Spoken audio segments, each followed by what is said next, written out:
What's up mga sis? So heto na ang day 3. Napakaaga nga pala natin ngayon, 6 AM pa lang, sinundo na kami sa hotel. At heto na nga, yung natirang chicken, sabi ko nga sa inyo, ang laki-laki nito kaya kinain ko pa siya sa almusal at bumili lang ulit ako ng rice sa 7-Eleven. Dahil nga rice is life. And today we are going to Formosan Aboriginal Cultural Village. Ito ang theme park na sikat dito sa Taiwan. A typical theme park, parang Star City, Enchanted Kingdom sa Philippines. And nag-enjoy naman ako kahit papano. Dahil nga, we are young at heart. So I tried this bump car. And then may pinanood kami na para siyang 3D na movie dyan. And ito pala yung sa labas na. Maganda siya. Pero alam mo yun kasi kapag nakapunta ka na ng Japan, parang yun talaga yung pinaka-standard na hinahanap mo kapag pumunta ka sa another country. Pero na-appreciate ko rin naman dito kasi maganda rin talaga sa Taiwan. So ito yung loob niya, maraming mga rides. So, pwede siya sa bata, pwede sa matanda. Then, sumakay kami dito sa flying. Basta nakakatakot kasi I'm so afraid of heights. So, dahil kinulit nila ako, sumakay ako. Hehe.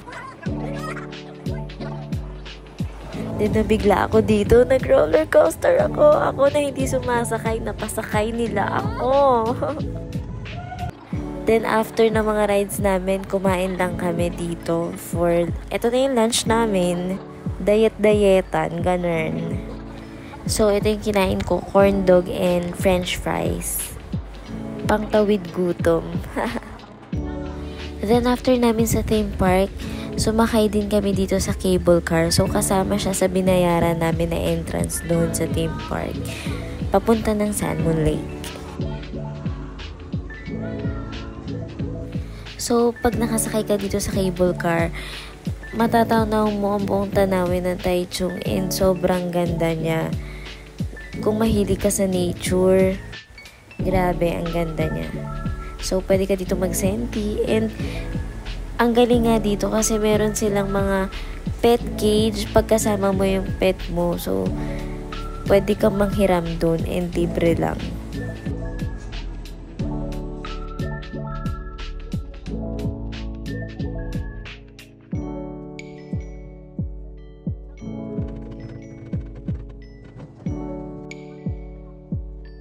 So, welcome at Sanmon Lake. Isa to sa mga sikat na pasyalan din dito sa Taiwan. Then ito nakita namin, ang galing kasi lumulutang siya. Paano kaya niya yan ginagawa? Comment down below mga sis, baka alam ninyo.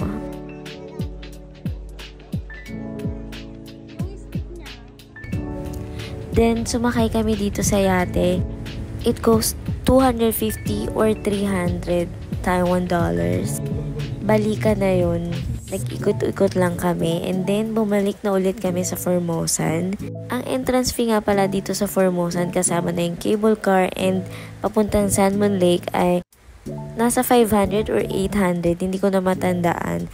And then may discount kapag tourist ka, so ipapakita mo lang yung passport mo. Then para sa tour namin, yung pagsundo sa amin from hotel to Formosan, then Formosan to hotel, costs 1,300 Taiwan dollars. So, mas maganda na mag-rent ka na lang doon ng tour kasi para convenient at saka mas mabilis mo mararating dito. Kasi malayo talaga to. Parang bumiyahe kami ng mga 3 hours, mahigit. Plus, pag yung pabalik, medyo traffic din. So, mahaba talaga yung biyahe. So, I recommend na mag-rent na lang kayo ng car or kumuha kayo ng tour. And welcome to Ritz Palace. This is Daoming's mansion. So if you are super fan ng Meteor Garden, grabe ang nostalgic nito. Mo yung napapanood mo lang nung ano ka lang, nung grade school ka lang, yung uuwi ka pa ng maaga para lang mapanood mo si Dao Mingse, ang F4, tsaka si Sunshine. Oh my God. Super saya ng childhood ko. Dahil natupad niya to at napuntahan ko to. So alam mo yun, sa bawat sulok nitong mansion na to, parang maaalala mo yung mga bawat eksena kung napanood mo yung Nature Garden. Grabe.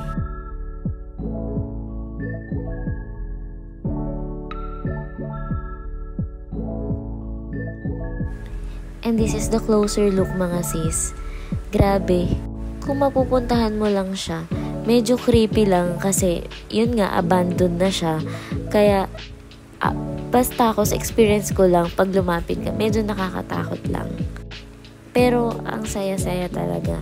Alam mo yun, dyan bumaba akyat ang F4 si Dao Mingse, si Sunshine. And then insert ang kanta ng F4 habang umaakyat baba kami dyan sa hagdan. 就把我自己归少你 Charis! So after nga nun, bumalik na ulit kami ng Ximending sa may hotel namin, and then naghanap ulit kami ng makakainan.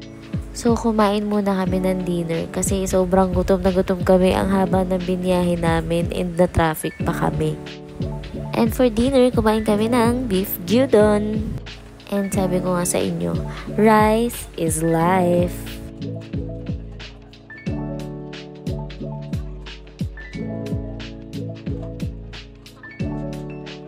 And then, nag-ikot-ikot lang ulit kami sa Ximending Night Market and nakita namin tong Don Donki. Ito yung sikat na bilihan ng pasalubong sa Japan and meron silang branch dito sa Taiwan, nakakatuwa. Sana nga sa Pilipinas meron din. Pero wala kami nabili. Kasi doble talaga yung presyo dito, mahal. Syempre dahil nga imported, mas mahal siya. And if nakapunta ka ng Japan, syempre, hahanapin mo yung mga usual na mga binibili or kinakain mo dito. And ang galing kasi marami talaga silang products na nandito. And that's my day 3 vlog in Taiwan, mga sis. Thank you for watching. See you tomorrow. Bye-bye.